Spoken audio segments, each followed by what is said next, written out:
जनाब मानो मत मानो लेकिन एहसान तो है। मानो मत मानो ये मुसल्लम है, हकीकत है, एहसान तो है। तो दुनिया में जितने भी बच्चे आए उन पर उनके माँ बाप का एहसान।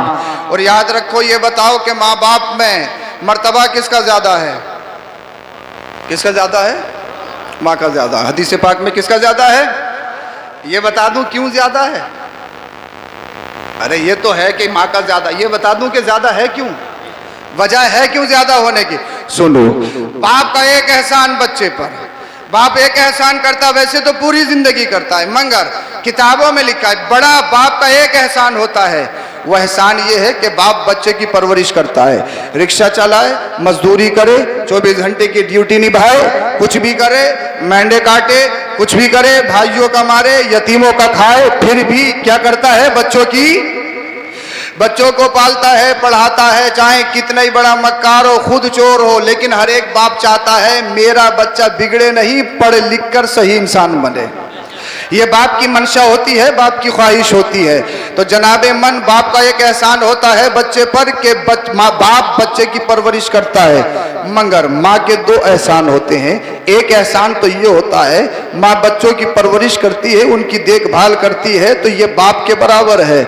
मगर जनाबे मन एक एहसान माँ का इतना बड़ा है, उसका कोई मोल नहीं और अल्लाह अल्लाह उसका कोई बदल नहीं। वह एहसान क्या है? वह एहसान है बच्चे को जन्म देना। क्या एहसान है? वह एहसान है बच्चे को जन्म देना। अगर आप समझो कि ये चीज इतनी आसान है तो जनाब मैं आपको एक एडवाइस दूंगा। वो एडवाइस ये है कि तुम में से कितना ही बड़ा ताकतवर मजबूत जिसके मसल्स हो, जो जिम सेंटर में सुबह शाम जाता हो, अपने पेट से 3 किलो का पत्थर या 3 किलो की ईंट बांध ले, वो 8 दिन रह के दिखाए कि वो 3 किलो वजन के साथ 24 घंटा रह सकता है या नहीं रह सकता है? नहीं रह सकता। या अल्लाह ने माँ को ही जिगरा दिया है, माँ को ही ताकत दी है कि वो 9 माह अपने बच्चे को अपने शिकम में रखती है, और ऐसे रखती है जैसे फूल। अल्लाह अकबर कबीरा। यानी मई जून की गर्मी पड़ती हो, दिल चाहता है कि ठंडा पानी पिया जाए, लेकिन डॉक्टर ने कहा है अगर ठंडा पानी पिएगी तो तेरे बच्चे को नुकसान हो जाएगा। तो माँ बच्चे की ममता में, बच्चे की मोहब्बत में, अभी उसकी शक्ल नहीं देखी है, दुनिया में नहीं आया है बच्चा सिर्फ माँ के शिकम में है, तो माँ उस बच्चे की हिफाजत के लिए, प्रोटेक्शन के लिए अपनी ख्वाहिशात को अपने पैरों के नीचे दबा देती है, अपनी ख्वाहिशात का गला घोट देती है। तो जनाब माँ के 2 एहसान। पहला एहसान क्या है? बच्चे की परवरिश करना। दूसरा एहसान क्या है? बच्चे को जन्म देना। ये बताओ काम बाप का ज्यादा है या माँ का ज्यादा है? किसका ज्यादा? बोलिए।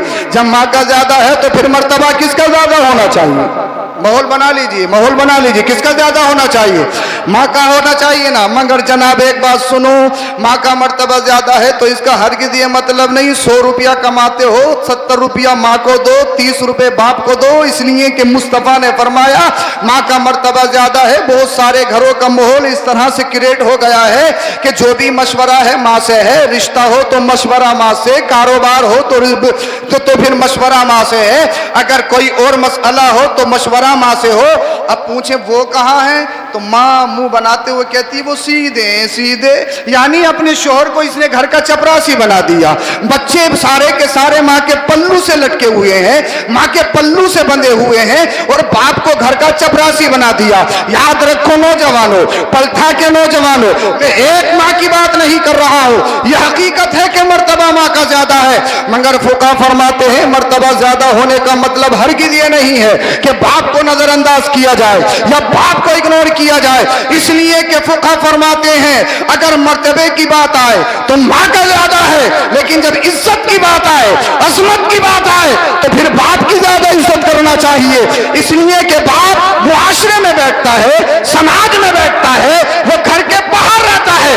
अगर तूने बाप की इंसल्ट कर दी, तौहीन कर दी, अगर तूने बाप का दिल दुखा दिया तो समझ लो एक माँ नहीं, अगर सारी दुनिया की माँ एक प्लेटफॉर्म पे जमा हो जाए तो जन्नत में नहीं ले जा सकती। अगर जन्नत में जाना चाहता है तो माँ को भी राजी करना होगा, बाप को भी राजी करना होगा।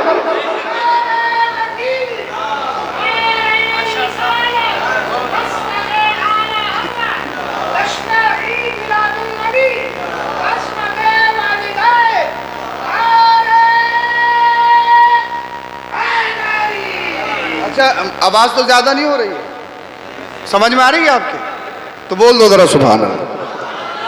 तो मैंने आपसे कहा मेरी माँ ने मुझे जन्म दिया, मेरी माँ का मुझ पर एहसान, आपकी माँओं ने आपको ऐसे जन्म दिया, आपकी माँओं का आप पर एहसान, मैंने अपने बाप के वसीले से दुनिया को देखा, मेरे बाप का मुझ पर एहसान, आप अपने बाप के वसीले से दुनिया में आए, आपके बाप का आप पर एहसान, मगर दुनिया में एक जात ऐसी।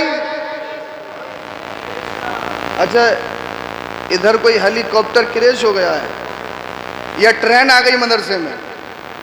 अरे मदरसे में ट्रेन आ सकती है, पटरी है यहाँ पे, जो आए थे वही गए हैं, कोई और नया नहीं गया। तो आप जरा इधर तवज्जो रख लो, बोलो जरा सुभान अल्लाह। मैंने बता दिया मैं बहुत ज्यादा इंतहाई दर्जे का थका हुआ हूँ, मगर इंशाअल्लाह थकन खत्म हो जाएगी अगर आप सुने तो। हर एक पर उनके माँ बाप का एहसान, मगर दुनिया में एक जात स्पेशल है, खास है। दुनिया पर उसका एहसान है, उस पर किसी का एहसान नहीं।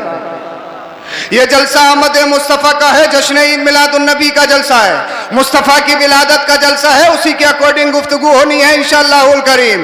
कुरान करीम की आयत कहती है लक़द मन्नल्लाहु अलल मुमिनीना इज़ बअसा फ़ीहिम रसूला, कि अल्लाह ने मोमिनों पर एहसान फरमाया कि उनमें अपना रसूल भेजा।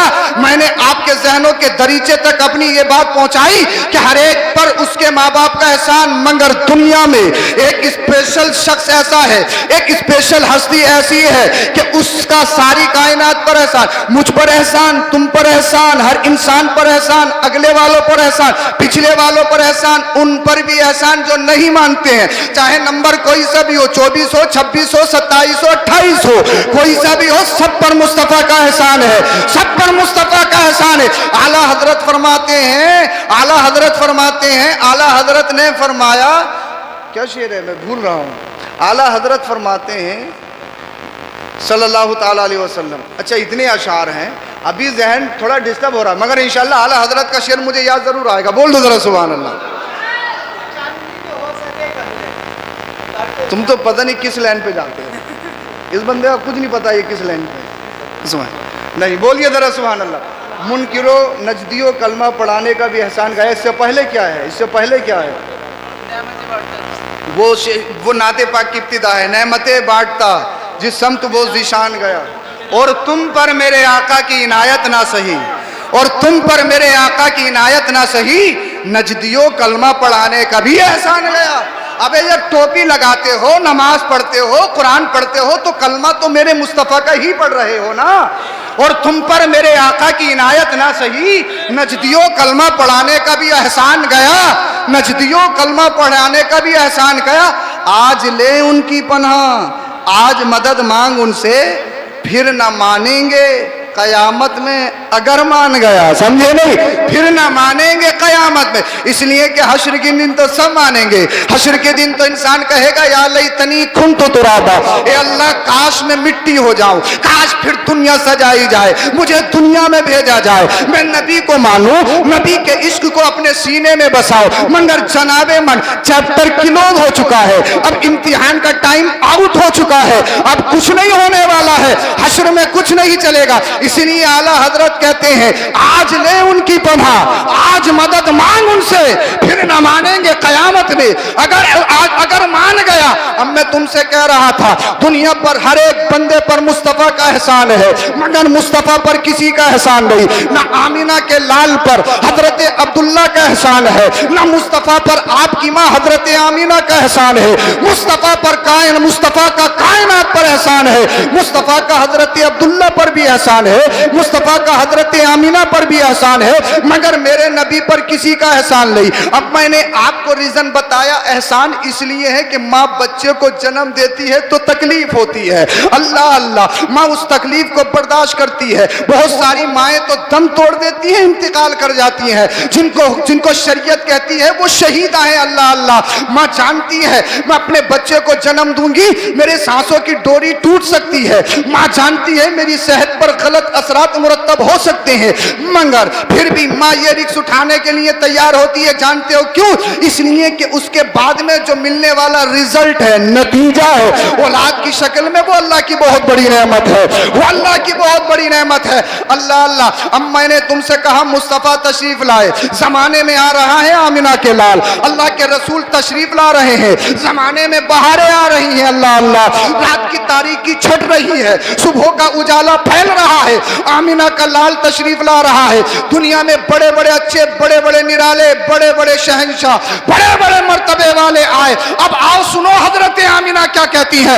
हजरत आमिना कहती है, जब मेरा लाल दुनिया में आया तो मुझे कोई प्रॉब्लम ही नहीं, मुझे कोई परेशानी ही नहीं। मैंने आपको बताया माँ का बच्चे पर एहसान इसलिए होता है कि माँ को जन्म देते हुए बहुत तकलीफ होती है, बहुत दर्द होता है, मगर मुस्तफ़ा की अम्मी कहती हैं मेरा बेटा आया, मुझे कोई दर्द ही नहीं, मुझे कोई तकलीफ ही नहीं। अल्लाह करे आपकी जहनों तक पहुंच जाए, जहनों को करीब लाइए। मैं फिर बता रहा हूं, रिपीट कर रहा हूं, बात यह है, मैंने कहा माँ का एहसान बच्चे पर इसलिए होता है कि माँ बच्चे को जन्म देती है, तकलीफ होती है, दर्द होता है, मगर मुस्तफ़ा की माँ कहती है मेरा बेटा आया, मुझे दर्द ही नहीं है, मुझे तकलीफ ही नहीं है। मैं कहने लगा ए हजरत आमिना, आपको दर्द कैसे हो सकता था, आपको तकलीफ कैसे हो सकती थी? अगर हजरत आमिना को तकलीफ होती तो मुस्तफ़ा पर हजरत आमिना को एहसान होता, लेकिन मेरे रब को मंजूर नहीं। इसलिए दुनिया में बहुत आए हैं बड़े बड़े मर्तबे वाले, बड़ी बड़ी इज्जत वाले, मगर जिस शान के साथ आमिना का लाल दुनिया में आएगा न आज तक कोई आया है, न सुबह क़यामत तक आ सकता है। अल्लाह अल्लाह। दूसरी वजह यह है, मुझे बताइए, अगर हजरत आमिना को तकलीफ होती, अगर हजरत आमिना को दर्द होता तो ये मुस्तफ़ा पर एहसान होता। और दूसरी वजह यह है, अल्लाह अल्लाह, हजरत आमिना रजी अल्लाह तआला अन्हा को तकलीफ नहीं हुई, इसलिए कि तकलीफ जो होती है वो गोश्त के लोथड़े से होती है। कुरान ने बयान किया सुम्मा खलक़ना नुत्फ़ा अलक़ा फ़खलक़ना अलक़ा मुद्ग़ा फ़खलक़ना मुद्ग़ा इज़ामा फ़कसौना इज़ामा लहमा सुम्मा अंशअनाहु खल्क़न आख़र। यानी प्रेगनेंसी के दिनों में जो अल्ट्रासाउंड कराया जाता है, बच्चे की शक्ल कब बनती है, बच्चे में रूह कब डाली जाती है, उसकी हार्ट बीट कितनी है, इस सदी में मशीनें लगी हैं, इस सदी में अल्ट्रासाउंड हो रहा है। लेकिन याद रखो, जब लाइट थी, ना कोई मशीन थी, ना कोई इतना पढ़ा लिखा इस तरह का जो आज का कल्चर है, डॉक्टर था 1400 कुछ साल पहले। कुरान सब कुछ बयान कर रहा है, बच्चे की शक्ल कैसी होती है, बच्चे में रूह कब डाली जाती है, बच्चे की नशो नुमा कैसे होती है। जनाब आज दुनिया कह रही है कि अब्दुल पिंचर जोड़ता है, अब्दुल पिंचर जोड़ता है, अब्दुल पिंचर जोड़ता है, यानी अब्दुल से कुछ आता नहीं, मुसलमान कुछ जानते नहीं। तो मैं तुमको कहूंगा, अरे तुम आवारा नहीं हो, तुम खुले नहीं हो, उनके मुंह पे तमाचा रसीद करो, तुम्हारे पास जीने का कोई निसाब नहीं है। आज इस दौर की जो मशीन बता रही है, जब दुनिया में किसी मशीन, किसी यूनिवर्सिटी, किसी चीज का वजूद ना था, जब कुरान बता रहा था कि बच्चे की शक्ल कैसे बनती है, बच्चा माँ के शिकम में कैसे परवरिश पाता है, तो कुरान ने सबको बयान कर दिया। तो मैंने कहा तकलीफ कब होती है, तकलीफ गोश्त के लोथड़े से होती है जनाब। मगर मुस्तफ़ा को गोश्त का लोथड़ा मत समझना, मुस्तफ़ा को अपनी तरह मत समझना। दुनिया में बड़े बड़े डॉक्टर आए, चाहे डॉक्टर हो, इंजीनियर हो, साइंटिस्ट हो, कितना ही पढ़ा लिखा हो, किसी भी देश की विदेश की यूनिवर्सिटी में पढ़ता हो, जितने भी बच्चे आते हैं अल्लाह अल्लाह माँ को रुलाते हुए आते हैं, मगर मुस्तफ़ा तशरीफ ला रहे हैं। तकलीफ इसलिए होती है कि गोश्त का लोथड़ा होता है, मगर मुस्तफ़ा को गोश्त का लोथड़ा मत समझो। आप कहोगे हजरत फिर क्या समझे, तो मुझसे ना समझो बल्कि बरेली के इमाम से समझो। ए बरेली के इमाम पता तो सही कि मुस्तफ़ा क्या है। तो बरेली का इमाम बोला हमने तो सदी पहले लिख दिया। मैंने कहा हुजूर क्या लिखा, तुरबते आला हजरत से आवाज आई या रसूल अल्लाह तेरी नस्ले पाक में है, बच्चा बच्चा नूर का, तू है ने नूर, तेरा सब घराना नूर।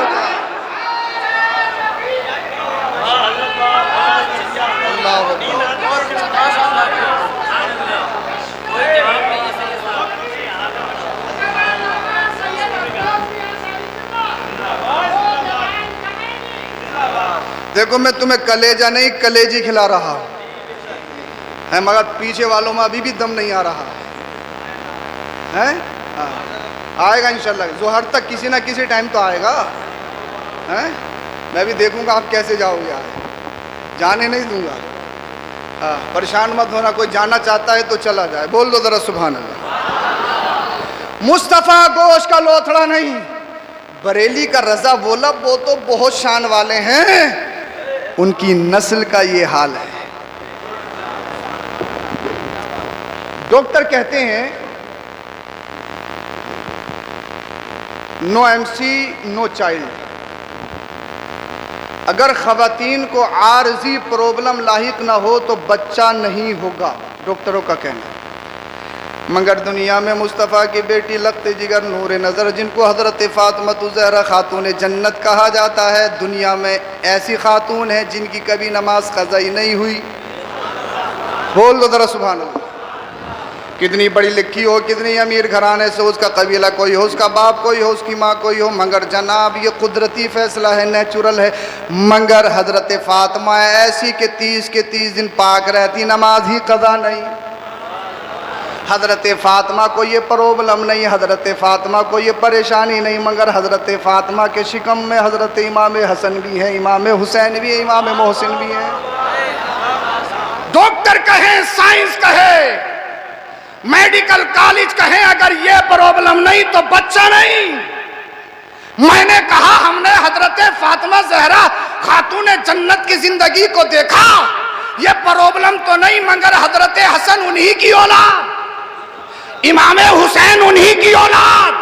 तो जवाब ढूंढने के लिए किसी यूनिवर्सिटी, किसी स्कूल कॉलेज में जाने की जरूरत नहीं है, जर्मन में घूमने की जरूरत नहीं, जापान की यूनिवर्सिटी में गर्दिश करने की जरूरत नहीं, चीन तरक्की याफ्ता देश में जाने की जरूरत नहीं। बरेली के रजा आला हजरत के यहाँ पहुंच जाओ, अबे उन्हें अपनी तरह मत समझना। या रसूल अल्लाह, तेरी नस्ल पाक में है बच्चा बच्चा नूर का, तू है नूर, तेरा सब घराना नूर, वो नूर है नूर। उनसे मुकाबला करने की कोशिश मत करना, उनसे कभी तकाबुल करने की कोशिश मत करना। उनके घराने की शान का आलम यह है कि वो नूर है। अल्लाह अल्लाह। और फिर एक वजह और, मुस्तफ़ा करीम सल्लल्लाहु अलैहि वसल्लम दुनिया में तशरीफ़ लाए, हज़रत आमिना कहती है मुझे तकलीफ़ ही नहीं, मुझे एहसास ही नहीं, मुझे परेशानी ही नहीं। मैंने कहा ए सैयदा आमिना, आपको परेशानी कैसे हो सकती थी, आपको परेशानी कैसे हो सकती थी? दुनिया में जितने भी बच्चे हैं, चाहे डॉक्टर हो, इंजीनियर हो, प्रोफेसर हो, कोई भी हो, दुनिया में आने के बाद बने, वो जब भी आए, बच्चे जितने भी आए, माँ को रुलाते हुए आते हैं।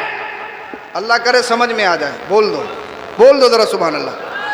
चाहे किसी भी कबीले का बच्चा हो, किसी भी खानदान का बच्चा हो, दुनिया में जितने भी बच्चे आए, अल्लाह अल्लाह माँ को रुलाते हुए आते हैं। मेरा रब फरमाता है मेरा हबीब आएगा तो रुलाते हुए नहीं। इसलिए आमिना का लाल दुनिया में किसी को रुलाने के लिए नहीं, बल्कि रोते हुए को हंसाने के लिए आया है।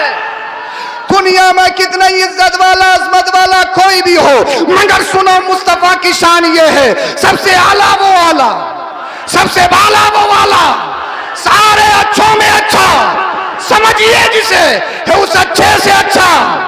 कौन देता है देने को, मुंह चाहिए, देने वाला है सच्चा, देने वाला है सच्चा। मुस्तफा है, जमाने में तशरीफ ला रहे हैं, जमाने में बहारें आ रही हैं। आमीना का लाल आ रहा है, तारीकी छट रही है। आमीना का लाल आ रहा है, जमाने में इनकलाब पैदा हो रहा है। अब मुस्तफ़ा तशरीफ़ ला रहे हैं, ज़माने में नई बहारें आ रही हैं। आमीना के लाल दुनिया में तशरीफ़ ले आए।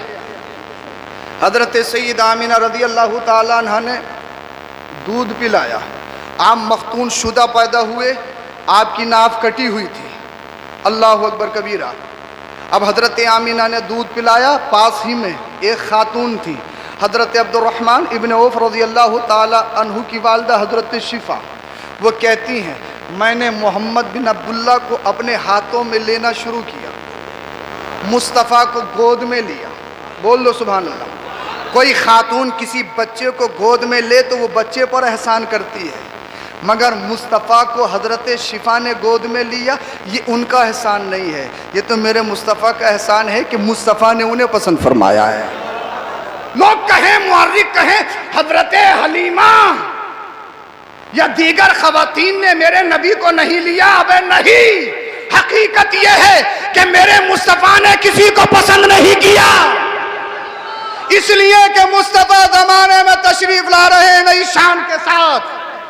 अब हज़रत शिफा कहती है, मैंने जैसे ही मुस्तफ़ा को लिया, मोहम्मद बिन अब्दुल्ला को लिया, उनके चेहरे से नूर निकला। नूर जानते हो किसे कहते हैं? नूर के आज पानी पसीना नहीं, खून भी बह जाए तो इंशाअल्लाह फिर तकरीर होगी। बोल दो जरा सुभान अल्लाह। और खून कैसे बहेगा? कोई तलवारें थोड़ी चल रही हैं। और अगर दीन के लिए खून बह भी जाए तो इससे अच्छी ज़िंदगी क्या है? आज हम गुलामी की ज़िंदगी गुजारते हैं, बुज़दिली में ज़िंदगी गुजारते हैं, मगर याद रखो हकीकी मुसलमान कभी बुज़दिल नहीं होता है। जो मुसलमान होगा वो चाहे किसी भी उम्र में चला जाए, वो बुज़दिल नहीं होता है, वो मौत से कभी नहीं डरता। उसे मालूम है मौत आएगी, कब्र में जाऊंगा, नबी का दीदार होगा, बेड़ा पार होगा, नबी का दीदार होगा, बेड़ा पार होगा। अब हज़रत शिफा कहती हैं, मैंने जब मोहम्मद बिन अब्दुल्ला को अपनी गोद में लिया तो उनसे नूर निकला। जानते हो नूर की डेफिनेशन क्या है? नूर की तारीफ़ क्या है? नूर कहते हैं लाइट को, रोशनी को। ये बताइए इसकी रोशनी कम है या ज़्यादा है? रोशनी बहुत ज़्यादा है, मगर मुझे बताइए साहब, इस बल्ब से आप संभल देख सकते हो? ये नहीं, अगर 1000 नहीं 1,00,000 वोल्ट की भी लगा दो तो क्या मुरादाबाद देख सकते हो? कितनी भी बड़ी लाइट लगा दो कि आप दिल्ली देख सकते हो? इसको नूर कहा जाता है, इसको रोशनी कहा जाता है। अल्लाह अकबर कबीरा। हज़रत शिफा कहती है, मैंने मोहम्मद बिन अब्दुल्ला को अपनी गोद में लिया, ऐसा नूर निकला, ऐसा नूर निकला कि मैंने शाम के महल्लात देख लिए। अब आपकी तवज्जो चाहूँगा, इस बात पर मैं आपकी तवज्जो चाहूँगा। अल्लाह अल्लाह। अल्लामा इब्न जोज़ी ने इस रिवायत को नकल किया। हज़रत शिफा कहती हैं, ऐसा नूर निकला, ऐसा नूर निकला कि मैंने शाम यानी जो दूसरा मुल्क है उसके महल्लात को देख लिया, उसकी पहाड़ी को देख लिया। अब लोग कहें कि मुस्तफ़ा हमारी तरह है, हमारी तरह है। अब एक काने खुतरे देख तो सही, अल्लाह अल्लाह, मुस्तफ़ा के जिस्म से जो नूर निकल रहा है, जिनके हाथों में नूरे मोहम्मदी यानी आमिना का लाल है, उनकी निगाह का आलम यह है, जिनकी गोद में मुस्तफ़ा है कि मुस्तफ़ा को जैसे ही लिया, मुस्तफ़ा से जैसे ही कनेक्शन हुआ, मुस्तफ़ा से जैसे ही रब्त हुआ, वो शाम के महल्लात देख रही है। अबे जब उनके देखने का आलम यह है तो मदीने वाले मुस्तफ़ा का नूर का आलम क्या होगा? तभी तो बरेली का रज़ा बोला, चमक तुझसे पाते हैं सब पाने वाले, मेरा दिल भी चमका दो चमकाने वाले। मुस्तफ़ा जिनके हाथों में उनकी देखने का आलम यह है कि शाम के महल्लात देख लें। बच्चे जितने भी दुनिया में आए उन पर बदबू लगी होती है, रतूबत लगी होती है, उनको कपड़े से साफ किया जाता है, नहलाया जाता है, उसके बाद में कान में अजान पढ़ी जाती है। यही तो सिस्टम है, यही सिस्टम है। अल्लाह अल्लाह, मदीने वाले मुस्तफ़ा तशरीफ़ लाए, कोई रतूबत नहीं, बोल दो, कोई रतूबत नहीं, पहुंचने की ज़रूरत नहीं।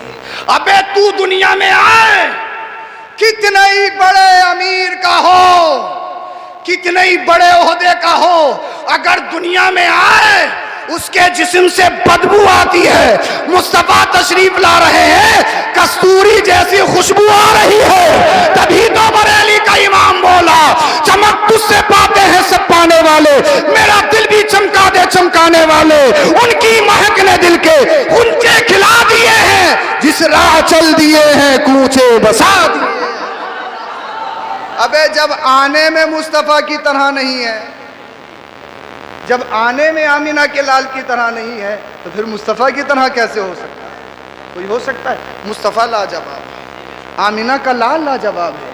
आप आवारा नहीं हो, आपके लिए आइडियल है कुरान, आपके लिए आइडियल है मुस्तफ़ा की ज़िंदगी। अल्लाह अल्लाह। चंद दिन आपने दूध नोश फरमाया, उस माहौल के मुताबिक जो पहाड़ इलाके की ख़वातीन होती वो शहरों के अंदर आती और शहर में जो नौमौलूद बच्चे होते, न्यू बोर्न बेबी होते, उनको ले जाती पहाड़ों में, माएँ बच्चों को इसलिए दे देती थी कि बच्चे मजबूत हो जाएंगे। शहर की आबो हवा इतनी अच्छी नहीं होती जितनी देहात की आबो हवा अच्छी होती है, जितनी देहात की। और समझो, आज की माएँ बच्चों को कमज़ोर बनाती हैं। आज की माएँ तो ये है, अगर बच्चा गिर जाए तो उसके साथ रोने लगती हैं। आज की माएँ बच्चों को बुज़दिल बनाती हैं। और बात भी है साहब, बड़ा पैसा लग रहा है बच्चे की पैदाइश में, कई कई लाख का एक बच्चा आ रहा है दुनिया में, इसलिए कि साहब अगर पैदाइश हो गई तो फिर साहब मशीनों का भी सिस्टम है। अल्लाह अल्लाह साहब, मशीन पर रखा जा रहा है, इसको ऑक्सीजन की ज़रूरत है, इसको पीलिया हो गया, इसको ये बीमारी हो गई। बहुत कम बच्चे ऐसे हैं जो नॉर्मल आ जाएं और बग़ैर बीमारी के पैदा हो जाएं। अल्लाह अल्लाह, हद तो यहाँ तक है कि नौमौलूद बच्चों को कैंसर हो रहा है। हद तो ये है कि आज ही बच्चा पैदा हुआ, उसका अगर टेस्ट करा गया हो तो उसको शुगर है। मुझे बताइए, लोग कहते हैं शुगर मीठा खाने से होती है, शुगर डिप्रेशन टेंशन से होती है। आज ही दुनिया में बच्चा आया है, उसने कितनी बोरी चीनी खा ली होगी, उसको कौन सी ऐसी टेंशन हो गई कि आज ही पैदाशुदे बच्चे को बीमारी हो गई, शुगर हो गई। साहब बड़े बड़े ख़तरनाक बीमारियां हैं। पहले जो हार्ट था, हार्ट जब होता था जब इंसान हेल्थी हो, मजबूत हो, एजिड हो, उम्र दराज हो। मगर आज हमने छोटे छोटे बच्चों को हार्ट देखा है, उनके दिलों में सुराख देखे हैं। अब मुझे बताइए उन बच्चों ने क्या खाया होगा, उन बच्चों ने क्या खा लिया होगा। अल्लाह अकबर कबीरा। इस तरक्की याफ्ता दौर में जिस तरह से लोग पैसा कमाते हैं, जिस तरह से लोग तरक्की करते हैं, एक ही झटके में सारा पैसा वो अस्पताल में भी दे आते हैं। हमने ऐसे लोगों को भी देखा है कि उन्होंने अपने बाप पर या अपनी औलाद पर 1-1 करोड़ रुपया लगाया, लेकिन अस्पताल से सिर्फ एक लाशा उठा के लाते हैं। ये हकीकत है ना इस दौर की, ये हकीकत है। इस हकीकत से किसी को छुटकारा नहीं। अल्लाह अल्लाह, हज़रत हलीमा रज़ी अल्लाह ताला अन्हा ने आमिना के लाल मोहम्मद बिन अब्दुल्ला को अपनी गोद में ले लिया। आपने सब कुछ सुना है, वो सुनाना मेरा मकसूद नहीं है। अल्लाह अल्लाह, हज़रत हलीमा रज़ी अल्लाह ताला अन्हा ने जैसे ही मदीने वाले मुस्तफ़ा को लिया, आपकी गोद में एक और बच्चा था। हज़रत हलीमा रज़ी अल्लाह ताला अन्हा ने एक साइड से अल्लाह के रसूल सल्लल्लाहु अलैहि वसल्लम को दूध पिलाया, फिर दूसरी साइड से दूध पिलाना चाहती हैं। मेरे मुस्तफ़ा आमिना के लाल ने अपना मुंह मोड़ लिया, दूसरी साइड से दूध नोश नहीं फरमाया। जानते हो क्यों? जानते हो क्यों? इसलिए कि मेरे मुस्तफ़ा अभी छोटे ज़रूर हैं, गोद में ज़रूर हैं, मगर मेरे नबी को इल्म है मैं अकेला भाई नहीं हूँ। हज़रत हलीमा से जो है मेरा रज़ाई भाई, दूध शरीक भाई, एक दूसरा भाई भी है, उसका हक नहीं मारा जाएगा। ये किसने बताया? ये किसने बताया? जिस नबी के आमद के जलसे में आए हो, जिस नबी के जलसे में आए हो, वो नबी दुनिया में तशरीफ़ ला रहा है, किस शान के साथ तशरीफ़ ला रहा है। आमिना के लाल अभी गोद में है, मगर अल्लाह अल्लाह अपने भाई का हक नहीं मार रहे हैं, अपने भाई के हक पर हमला नहीं कर रहे हैं। अब तुम आमद मुस्तफ़ा के जलसे में आए हो, अल्लाह के रसूल से मोहब्बत करते हो, ईद मिलादुन नबी का जुलूस निकलेगा, नारे लगाओगे, नबी का दामन नहीं छोड़ेंगे, जुलूस निकालेंगे, जुलूस निकालेंगे, हरी झंडियां भी उठाएंगे। अल्लाह अल्लाह, अपने चेहरों पे स्टिकर भी लगाएंगे, हरी पट्टियां अपने अपने माथों से भी बांधेंगे, इसलिए कि मुस्तफ़ा के गुलाम हो, मुस्तफ़ा से इश्क का इजहार है। मगर समझो, जश्न ईद मिलादुन नबी या इस जश्न ईद मिलादुन नबी का जुलूस सिर्फ झंडा उठाना नहीं है, सिर्फ जश्न ईद मिलादुन नबी का जुलूस सिर्फ लंगर करना नहीं है, जश्न ईद मिलादुन नबी का जुलूस सिर्फ गिरवान फाड़ना नहीं है, बल्कि मेरे नबी की जिंदगी पर अमल करना भी जश्न ईद मिलादुन नबी है। मुस्तफ़ा की जिंदगी को फॉलो करना भी जश्न ईद मिलादुन नबी है। जब आप आशिक रसूल हो, आमद मुस्तफ़ा के जलसे में आए हो, तो मुझे बताइए अपने भाई का हक कैसे मार लेते हो, अपने भाई के जमीन पे कैसे कब्जा कर लेते हो, अपने पड़ोसी के हुकूक कैसे मार लेते हो, यतीमों का कैसे खा लेते हो, बेवाओं को कैसे सता लेते हो। अरे ये तुम्हारा काम नहीं है, इसलिए कि तुम आवारा नहीं हो। जिस नबी को तुम मानते हो, जिस नबी का कलमा तुम पढ़ते हो, वो नबी दुनिया में आ रहा है। अब बचपन में ये बताया जा रहा है, अब तक जिस पर जुल्म हुआ, अब तक जिसने जिसका माल मारा, अब तक जिसने जुल्म किया, अब अदल इंसाफ का तराजू कायम किया जाएगा।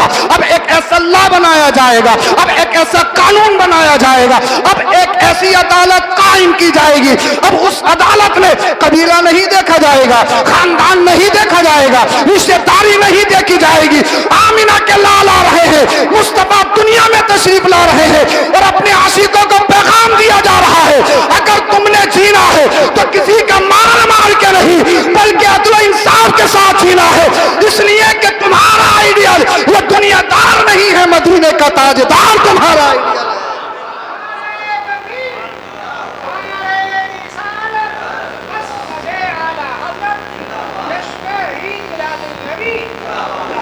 मुस्तफ़ा तशरीफ लाए, हजरत हलीमा ले गई अपने घर। हजरत हलीमा की एक बेटी है जिनका नाम हजरत शीमा है, वो भी छोटी हैं और मेरे मुस्तफ़ा को गोद में लेती हैं तो कभी गाती हैं, कभी सुनाती हैं, कभी लोरियां गाती हैं। बोल लो सुभान अल्लाह। हजरत हलीमा आपकी रज़ाई माँ है ना। मुस्तफ़ा तशरीफ लाए तो हजरत शीमा अपने भाई को लोरियां सुनाती हैं और वो लोरियां यूं हैं, या रब्बना इब्क़ी लना मुहम्मद हत्ता अराहु राफ़िअन व मुरब्बदा व मुसव्वदा कमा क़ाल। हज़रत शीमा कहती है, अल्लाह मेरे भाई मोहम्मद को हमेशा बाकी रख। बोल दो ज़रा सुभान अल्लाह। यहाँ तक कि मैं अपनी माते की निगाहों से देखूं कि मेरा ये छोटा भाई जिस तरह आज सारे बच्चों का सरदार है, जब ये जवान होगी बहन। इसलिए कि मुस्तफ़ा जब दुनिया में तशरीफ़ नहीं लाए तो आपके वालिद चले गए इस दुनिया से, और आपकी वालदा जब आपकी उम्र शरीफ 6 साल की थी इस दुनिया से छोड़ के चली गई। मगर रज़ाई बहन हज़रत शीमा है जो लोरिया सुनाती हैं। मैं तकरीर बहुत जल्दी ख़त्म करूँगा, ये मैं समझना फजर तक सुनाऊँगा। मैं तकरीर का निचोड़ कर रहा हूँ। अल्लाह अकबर। मेरे नबी सल्लल्लाहु ताला अलैहि वसल्लम हज़रत हलीमा के यहाँ परवरिश पा रहे हैं, तो जितने बच्चे और आम बच्चे 2 साल में बढ़ते हैं, मेरे मुस्तफ़ा 1 ही साल में। और साहब हज़रत हलीमा जहाँ है वहाँ की बस्ती का माहौल ये है कि मुस्तफ़ा की बरकतों का ज़ुहूर होने लगा। अगर किसी को कोई बीमारी होती हज़रत हलीमा के घर आता, और हज़रत हलीमा के घर आने के बाद मेरे मुस्तफ़ा से अपने सर पे हाथ रखता, बच्चे हैं बीमारी दूर हो जाती। अगर किसी का कोई जानवर बीमार हो जाए तो आमीना के लाल की बारगाह में लाया जाता। मुस्तफ़ा भी 1-2 साल के हैं, मुस्तफ़ा अपने दस्तकरम रखते, बकरी ठीक हो जाती। अल्लाह अकबर कबीरा। अब एक मर्तबा यूँ हुआ, अल्लाह के रसूल सल्लल्लाहु अलैहि वसल्लम जंगल गए थे। देखने वालों ने देखा बच्चे हैं, कुछ लोग आए और मुस्तफ़ा को एक साइड में ले गए। देखने वालों ने देखा कि मुस्तफ़ा का सीना चाक किया गया, दिल को निकाला गया, और दिल निकालने के बाद उनके हाथ में सोने का तश था, सोने का तबाक था, और आबे ज़मज़म शरीफ था। मुस्तफ़ा के दिल को निकाला गया और ज़मज़म शरीफ से धोया गया। तवज्जो चाहूँगा आपकी ये बात बताने में। अल्लाह अल्लाह। जब इस मामले को देखा तो दौड़ते दौड़ते बच्चे हज़रत हलीमा के घर आ गए कि आज तो मोहम्मद बिन अब्दुल्ला का मर्डर हो गया, माज़अल्लाह रब्बिल आलमीन। किसी पकड़ने वाले ने पकड़ लिया और उनके जिस्म को चाक कर दिया, उनके सीने को चाक कर दिया, उनका दिल निकाल लिया गया। अल्लाह अल्लाह। हज़रत हलीमा परेशान हो गई। अल्लाह अल्लाह जब गई तो देखा आमीना के लाल एक साइड में खड़े हैं।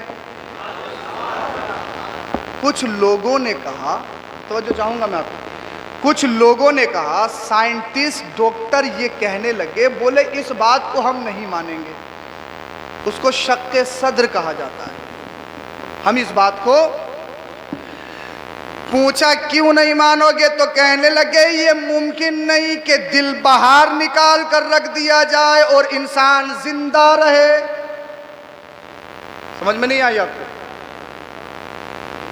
डॉक्टर पढ़े लिखे लोग एतराज करने लगे कि ये मुमकिन नहीं कि दिल बाहर निकाल कर रख दिया जाए और इंसान बगैर दिल के जिंदा रहे। डॉक्टर आड़े आ गए, साइंसदान आड़े आ गए, पढ़े लिख के आगे आ गए कि साहब ऐसा नहीं हो सकता। तबीब आड़े आ गए, हो ही नहीं सकता, ये रिवायत ज़ईफ है, ये रिवायत झूठी है, मनगढ़ंत है। मगर सुनो,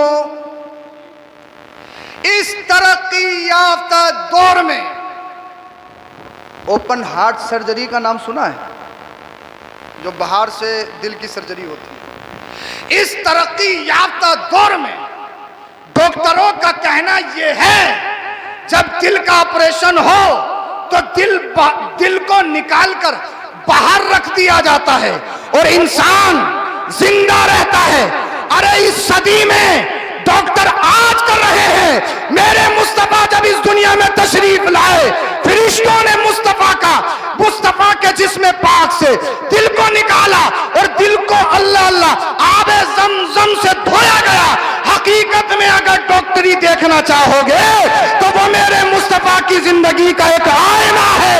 आमिना के लाल ने बता दिया, दिल निकालने के बाद इंसान जिंदा भी रह सकता है और दुनिया में मौजूद भी हो सकता है। आज के दौर में ये चीज आम है, तो उनके मुंह पे तमाचा है। मुस्तफा एक नई शान के साथ दुनिया में तशरीफ लाया, आमीना का लाल आया। अब आप जुलूस निकालेंगे और निकालना भी चाहिए। घरों पे आपने झंडे लगाए हैं, लगाना भी चाहिए। लगाना चाहिए नहीं लगाना चाहिए, इसलिए कि शिआर अहले सुन्नत है, सुन्नियों की पहचान है, सुन्नी बरेलवी मुसलमानों की पहचान है। मगर जनाब घरों में झंडे लगाने से पहले अपने दिलों में इश्क़ रसूल के झंडे लगा लो। घर को तो हरा कर लिया, ग्रीन कर लिया, मगर दिल बिल्कुल काला है। भाई ने तरक्की कर कैसे ली, पड़ोसी ने क्रेटा निकाल क्यों ली, इसने इतनी अच्छी शादी बेटी की कर क्यों दी, कहाँ से कर दी, यही हिसाब लगाने में लगा है। रातों दिन यही दुआ कर रहा है, अल्लाह कोई ऐसा जलजला आ जाए मेरे पड़ोस में जो 5 मंजिला बिल्डिंग बनी है कि ये ज़मीन में धंस जाए। इसी जुस्तजू में लगा हुआ है, अल्लाह इसने जो क्रेटा निकाली इसकी किश्तें टूटें, फाइनेंस वाले आए वो क्रेटा खींच के ले जाएं। हसद बहुत ख़तरनाक बीमारी है, भाई भाई से। दुनिया कहती है यार सारे दुनिया के मुसलमान एक हो जाएं। अबे जब पलथा का भाई एक नहीं हो सकता तो सारी दुनिया के मुसलमान एक हो सकते हैं? जब पलथा एक प्लेटफॉर्म पे नहीं आ सकता, पूरा हिंदुस्तान एक प्लेटफॉर्म पे आ सकता है। हसद इसलिए कि लिबास पे ध्यान मत दो। लिबास चाहे पाबंद लगा हो, फटा हो, मगर दिल इश्क़ रसूल का मदीना बना हो। घर पर झंडे लगे हैं, घर पर बहुत लाइटें लगी हैं, कुमकुमे लगे हैं, अच्छी बात है, शियार अहले सुन्नत है। जश्न ईद मिलादुन नबी लगाओ, बनाओ, एक झंडा नहीं 4 झंडे लगाओ, घर के चारों कोने पे लगाओ। मैं झंडों का मुखालिफ नहीं, मगर मेरे सुन्नी भाइयों तुम्हें एक पैगाम दे के जा रहा हूँ, झंडे भी लगाओ, मगर झंडा लगाने से पहले अपने दिल को इश्क़ रसूल का मदीना बना लो और दुनिया वालों को बता दो हम तुम्हारे गुलाम नहीं, हम तो मदीने वाले मुस्तफा के गुलाम हैं। जुलूस निकलेगा इंशाल्लाह, निकलेगा ना? डीजे बजेगा या नहीं बजेगा? अल्लाह तेरा शुक्र है। मगर हजरत मानते बहुत हैं, सैयद साहब बहुत मानते हैं, तुम्हारी सुनेंगी भी, तुम्हारी मानेंगी, पैसे जितने कहोगे इतने खर्च कर देंगे। मगर कभी कभार तो मौका मिलता है इंजॉय करने का। मुहर्रम हो, ईद मिलादुन नबी का जुलूस हो, ढोल। बाद आज तो ये कह रहे हैं कि मेरे पीर ने कहा कि ढोल बजाओ। मेरे पीर ने कहा, पीर ने के ढोल बजाओ। हमारे यहाँ ढोल बजाना जायज़ है, साबिर पाक के यहाँ ढोल बजाना जायज़ है। पहली बात तो ये है कि तूने साबिर पाक को पढ़ा नहीं और साबिर पाक को समझा नहीं। बिलफर्ज मान भी लिया जाए कि चल साबिर पाक ने ऐसा कहा नहीं है, मैं एक कह रहा हूँ बिलफर्ज मान लो, ऐसा हुआ नहीं है, मगर मान लो ऐसा हुआ है। तो साबिर पाक का तुझे ये कौल तो दिखाई दे गया, मगर साबिर पाक ने 12 साल गूलर की टहनी पकड़ के खड़े हुए कुछ नहीं खाया। वो कौल तुझे याद नहीं है, दिन में 5-5 मरतबा खाता है। मुरीदों में जाता है तो देसी चिकन भी उड़ाता है, बकरा भी खाता है, सब कुछ करता है। साबिर पाक की वो बात तुझे याद नहीं। मेरे पीर ने कहा हमारे सिलसिले में ढोल जायज़ है, हमारे सिलसिले में ढोल जायज़ है। अच्छा ये बताओ पीर को मानते क्यों? मुझे क्यों मान रहे हो ये बताओ? मेरे बाप को जानते हो आप? जानते हो आप मेरे कबीले को, मेरे ख़ानदान को? मैं कहाँ का हूँ ज़्यादातर लोग ये भी नहीं जानते होंगे। ये तो इनसे मुलाकात होती रहती है तो एक दूसरे को जानते हैं। फिर मेरे लिए आपने कुर्सी क्यों बिछाई है ये बताया मुझे? ये सोफ़ा क्यों डाला है आपने? वजह यह है, इस सोफे पे जो बिठाला जाता है कबीला नहीं, ख़ानदान देख के नहीं, रिश्तेदारी देख के नहीं, इस कबीले पे उसे बिठाला जाता है जो नाइब रसूल हो। चाहे रिक्शा चलाने वाले का बेटा हो, चाहे फावड़ा चलाने वाले का बेटा हो, जनाबे मन के विधायक साहब का है तो साहब ये नहीं कि जलसा हो रहा तो विधायक साहब यहाँ बैठेंगे, नहीं, विधायक साहब तुम भी नीचे ही बैठोगे। एमपी साहब तुम्हारी जगह भी नीचे है, यहाँ जो बिठाला जाएगा उसे बिठाला जाएगा जिसके सीने में कुरान हो। यही तो वजह है, मुझे बता, यही तो वजह है। साहब पीर साहब कहते हैं, पीर साहब कहते हैं हमारे सिलसिले में ढोल जायज़ है, हमारे सिलसिले में भांगड़ा जायज़ है, हमारे सिलसिले में डांस जायज़ है, हमारे सिलसिले में ये जायज़ है, हमारे सिलसिले में ये जायज़ है। पहली बात तो ये बताओ, पीर को मानते हो किस लिए? इसलिए कि मुसलमान है, इसलिए तो मानते हो कि मुस्लिम है। अरे जाहिरन तो मुस्लिम है ना। अगर मुस्लिम ना हो तो मानोगे पीर की बात?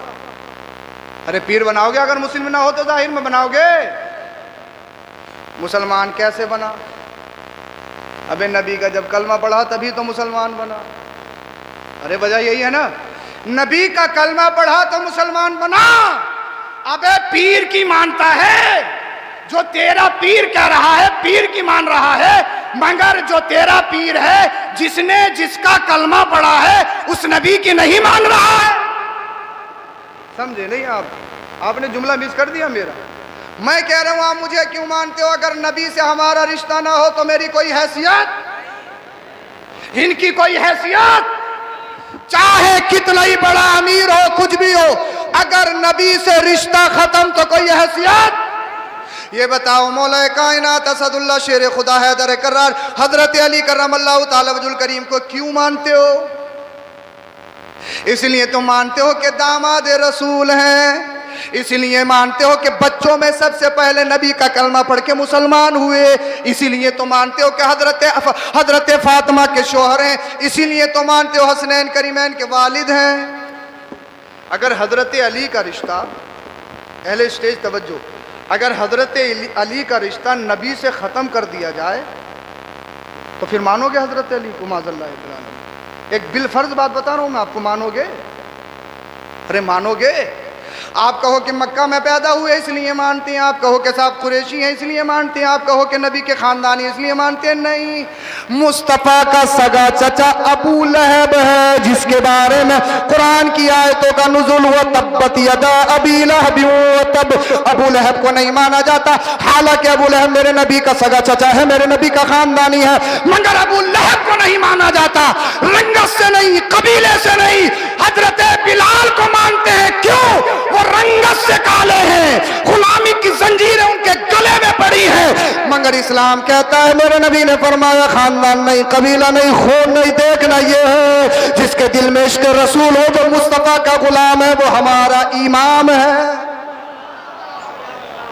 इसीलिए तो सहाबा को मानते हो, हजरत अली को मानते हो कि नबी से रिश्ता है, और अगर नबी से डोरी टूट जाए तो फिर किसी की क्या हैसियत? कोई हैसियत है? पीर की मानते हो कि पीर साहब ये कह रहे हैं, पीर साहब ये कह रहे हैं, पीर साहब ये कह रहे हैं। अगर पीर साहब का कनेक्शन मेरे नबी से ख़त्म हो जाए तो कोई हैसियत? कोई हैसियत है?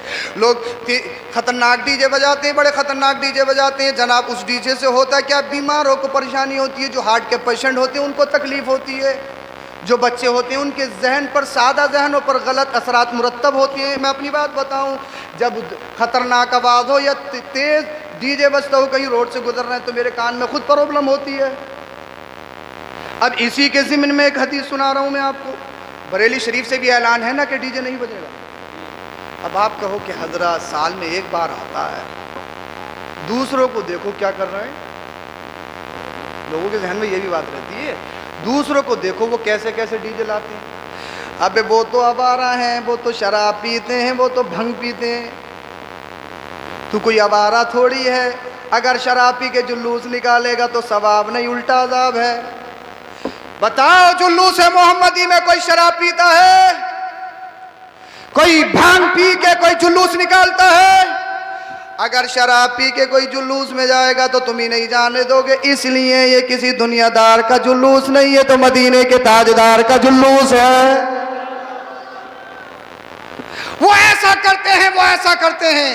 अबे उनके पास जीने का कोई निसाब नहीं, कोई कोर्स नहीं, वो आवारा है, वो शराब पीते हैं, वो भांग पीते हैं, तो उनका गुलाम नहीं है। तू तो मदीने वाले मुस्तफा का गुलाम है, तुझे जीना है कुरान के मुताबिक। मुताबिक, तुझे खाना है मुस्तफा की जिंदगी के मुताबिक। इसलिए कि मेरे नबी ने सब बयान फरमा दिया। कुरान कहता तिबियान लिकुल्लि शै, हर चीज का बयान कुरान में मौजूद है। अब लास्ट पैगाम ये है मेरा साहब, लास्ट बात मेरी ये है, अल्लाह के रसूल सल्लल्लाहु अलैहि वसल्लम की बारगाह में एक सिहाबी की शिकायत की गई।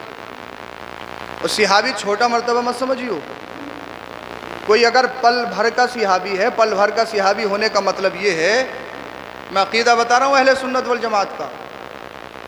अकीदे पे बहुत सारे लोग डाका जनी करने की कोशिश कर रहे हैं। अगर पल भर का सिहाबी है, यानी अभी ईमान लेकर आए और अल्लाह के हुक्म से अभी उनका इंतकाल हो गया मुस्तफ़ा के दौर में, तो वो सिहाबी सरकार गौसे पाक से भी अफजल हैं। अरे बोल दो, इसलिए कि उन्होंने अपनी माथे की निगाहों से मेरे नबी को देखा है। और कुरान फरमाता रज़ियल्लाहु अन्हु व रज़वान, अल्लाह उनसे राज़ी है, वो अल्लाह से राज़ी हैं। वो कुल्लु वादल्लाहुल हुस्ना, अल्लाह पाक ने उनसे जन्नत का वादा फरमाया है। एक सिहाबी की शिकायत की गई, या रसूल अल्लाह एक सिहाबी हैं, फजर की नमाज पढ़ाते हैं तो किरात बहुत लंबी करते हैं। क्या करते हैं? फजर की नमाज में सूरह बकरा पढ़ देते हैं, कभी कोई सूरत पढ़ देते हैं, कभी 2.5 पारे पढ़ दिए, कभी 3 पारे पढ़ दिए। मेरे नबी ने सिहाबी को बुलाया, इरशाद फरमाया कि फुला साहब तुम्हारी शिकायत कर रहे हैं, क्या ये बात दुरुस्त है? खामोश हो गए सिहाबी। मेरे नबी ने इरशाद फरमाया तुम लंबी किरात करते हो, ये बताओ नमाज पढ़ना सही अच्छी बात है बुरी बात है? और नमाज में कुरान पढ़ना अच्छी बात है या बुरी बात है? मगर इमाम साहब ने सूरह बकरा पढ़ दी। सूरह बकरा 2.5 पारों की है। या रसूल अल्लाह सल्लल्लाहु अलैहि वसल्लम नमाज बहुत लंबी पढ़ाते हैं। तो मेरे नबी ने इरशाद फरमाया कुरान पढ़ना अच्छा है, नमाज पढ़ना अच्छा है, मगर सुनो तुम जवान हो, तुम्हारे जिस्म में जान है, अच्छी आवाज़ है, कुरान अच्छा पढ़ते हो, मगर ये भी तो देखो पीछे जो खड़े हैं उनमें मरीज भी हैं, बूढ़े भी हैं, बच्चे भी हैं, वो कहाँ जाएंगे? समझ में नहीं आई आपकी? आ गई ना? इमाम के लिए हुक्म यह है कि ऐसी नमाज पढ़ाए जिससे मुक्तदियों को परेशानी ना हो। मगर जनाब इसका मतलब ये भी नहीं कि फजर में कुल या अय्युहल काफिरून इज़ा जा नसरुल्लाह पढ़ दो। हम एक जगह नमाज पढ़ने के लिए गए तो इमाम साहब ने तब्बत यदा कुल वल्लाहु अहद फजर की नमाज में, मैं कहा इमाम साहब इतनी शॉर्ट करने की भी क्या ज़रूरत है? इसका हरगिज़ ये भी मतलब नहीं कि इतनी मुख्तसर कर दी जाए। मगर मेरे नबी ने फरमाया लंबी किरात ना करो। ईद की नमाज हो, जुमे की नमाज हो, इसलिए कि इन नमाजों में लोग ज़्यादा होते हैं, मरीज़ भी होते हैं, बीमार भी होते हैं। अगर तुमने लंबी किरात कर दी तो बीमार परेशान हो सकता है, मरीज़ परेशान हो सकता है, बूढ़ा गिर सकता है, हो सकता है। मेरे नबी फरमाते हैं ऐसी किरात करो जिससे मुक्तदियों को कोई प्रॉब्लम ना हो, कोई परेशानी ना हो। अब मुझे बताओ नमाज में जो नबी कुरान पढ़ने की इतनी इजाजत दे कि किसी मरीज को परेशानी ना हो, तो जिस नबी का जुलूस निकाल रहे हो उस जुलूस में से साउंड या से माइक की कैसे इजाजत हो सकती है? दुनिया वालों को बताओ, हम जिसका जुलूस निकाल रहे हैं उसका पैगाम ये है अल्लाह अल्लाह। जब गलियों में चलो तो सीना तान के नहीं, नजरें झुका के चलो। दुनिया को बताओ उस नबी ने इरशाद फरमाया है किसी अजनबी औरत पर अगर धोखे से भी नजर चली जाए तो नजर हटा लो। दुनिया वालों को बताओ उस नबी ने इरशाद फरमाया है कैसे चलना है, कैसे खाना है, कैसे पीना है। उस नबी ने फरमाया है जब इस शान के साथ में तुम जुलूस निकालोगे तो बस्ती वाले लोग कहने पे मजबूर हो जाएंगे अरे 15वीं सदी का मुसलमान ऐसा हो तो फिर आमीना का लाल कैसा होगा, मोहम्मद रसूलुल्लाह कैसे होगा? और अगर ये काम नहीं है तो फिर काम खराब। खुदा का वास्ता आप दीन पर मजबूती के साथ अमल करिए, सच्चे पक्के मुसलमान बन जाइए। अपनी माँ बहनों से गुजारिश करूँगा, इर्तिदाद की तरफ हमारी बहन बेटियाँ बहुत जा रही हैं, अल्लाह और उसके रसूल का वास्ता हाथ जोड़कर आपसे गुजारिश है, ईमान और अकीदे से बढ़कर कुछ नहीं है। इस दौर को तरक्की याफ्ता कहा जाता है, मगर जिस दौर में बहन बेटी के सरों से दुपट्टे छीन लिए जाएं, जिनके कपड़ों को शॉर्ट कर दिया जाए, वो तरक्की का दौर नहीं है, वो तनज़्ज़ुली का दौर है। जिस दौर में बेहयाई को फ़रोग़ दिया जाए वो तरक्की का दौर नहीं, वो बर्बादी का दौर है। इसलिए अपनी बहन बेटियों की इज्जत करो। बहुत सारी ख़वातीन कहती हैं साहब इस्लाम ने हमें चार दीवारी दी है, इस्लाम ने हमें पर्दा दिया है, इस्लाम ने हमारे साथ बाउंडेशन लगाया है। अरे जिस इस्लाम की बात कर रही हो, जब मुस्तफ़ा तशरीफ़ नहीं लाए थे तुम्हारी हैसियत क्या थी, तुम्हारा स्टेटस क्या था, तुम्हारी औकात क्या थी? अरब के अंदर कुछ कबीलों के अंदर, सब कबीलों के अंदर नहीं, कुछ कबीलों के अंदर बेटियों को जिंदा दफन किया जाता था, बेवाओं की इज्जतों का जनाजा निकाला जाता था। मुस्तफ़ा तशरीफ़ लाए, आमीना के लाल ने इरशाद फरमाया जिस बेटी को तुम जहमत समझते हो सुनो, फातिमा बिदातुम मिन्नी, फातिमा मेरे जिगर का टुकड़ा है। आज जो तुम्हारी इज्जत तुम्हारे माँ बाप के सीनों में है, ये किसी और का ऐलान नहीं है, मदीने वाले मुस्तफ़ा का ऐलान है। आज दुनिया कह रही है बेटी पढ़ाओ बेटी बचाओ, बेटी पढ़ाओ बेटी बचाओ। आमीना के लाल ने 1450 साल पहले एक पैगाम दिया था, बेटी बचाओ डायरेक्ट जन्नत में जाओ, बेटी बचाओ डायरेक्ट जन्नत में जाओ। तो बेटियों को इज्जत, औरतों को इज्जत जो मिलती है, जो मिली है वो मदीने वाले मुस्तफ़ा का सदका है, खुदा का वास्ता। तुम्हारी आइडियल मुंबई के आवारा माहौल में पलने वाली वो आवारा नहीं है, तुम्हारा आइडियल मुस्तफ़ा की बेटी फातिमा ज़हरा है, मुस्तफ़ा की बेटी हज़रत सैयदा ज़ैनब है, मुस्तफ़ा पर अपनी जान को कुर्बान करने वाली तुम्हारा आइडियल, तुम्हारा नमूना हज़रत सुमैया है। अपने बच्चों को पढ़ाइए लिखाइए, उन्हें मजदूर मत बनाइए। अगर हिंदुस्तान में बाइज्जत शहरी रहना चाहते हो, अपने बच्चों के हाथों में कलम दीजिए, उनको पढ़ाइए, दुनियावी तालीम भी दीजिए, इसके साथ साथ दीन ज़रूर पढ़ाइए। अल्लाह पाक हम सबों को अमल की तौफीक बख्शे। कलमा शरीफ पढ़िए, ला इलाहा इल्लल्लाहु मुहम्मदुर रसूलुल्लाह अस्तगफिरुल्लाहल अज़ीम व मा अलैना इल्लल बलाग। अस्सलामु अलैकुम व रहमतुल्लाह। सलाम पढ़ना भी पढ़ना।